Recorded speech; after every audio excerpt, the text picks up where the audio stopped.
This next knot I use every day I go fishing, and it's the most used knot that I use. It's the non-slip loop knot, Perfection loop, or Lefty's loop. They might have variations in them, but the way I tie it, I find the best. It's used to tie on hooks, lures, soft plastics, squid jigs, you name it, anything that you want a lot of movement for.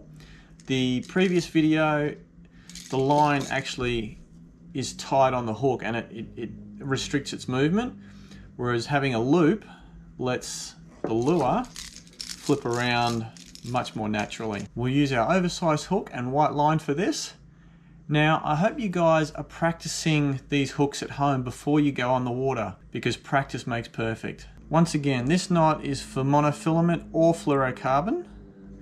You want to tie a overhand or granny knot into your line first. If you don't do this, this knot will confuse you. It did to me when I first learnt it. So you want that simple knot in there. Then you go through the eye of the hook,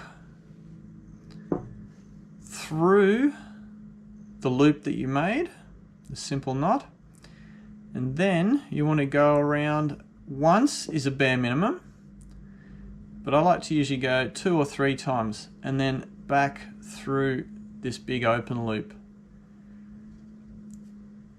And there we have it.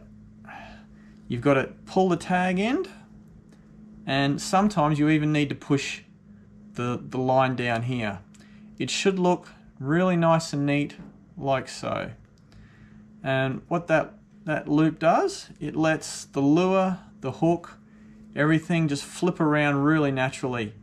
This has a very high breaking strain, and it's actually much better than the previous knot I showed you, but this is a little more complex.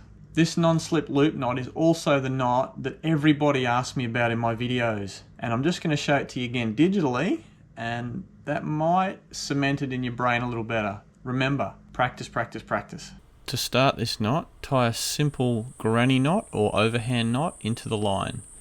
I prefer to go through the hook from underneath, then come out and go through your simple knot, and a minimum of 1 turn around the main line, but 3 is recommended. Any more than 5 is a bit of a mess.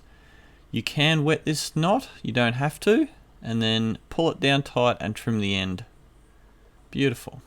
So that's how I tie the non-slip loop knot, and it's the knot that I use probably the most anywhere that I go fishing. You get a reasonably strong knot and a lot of movement on your hook or lures.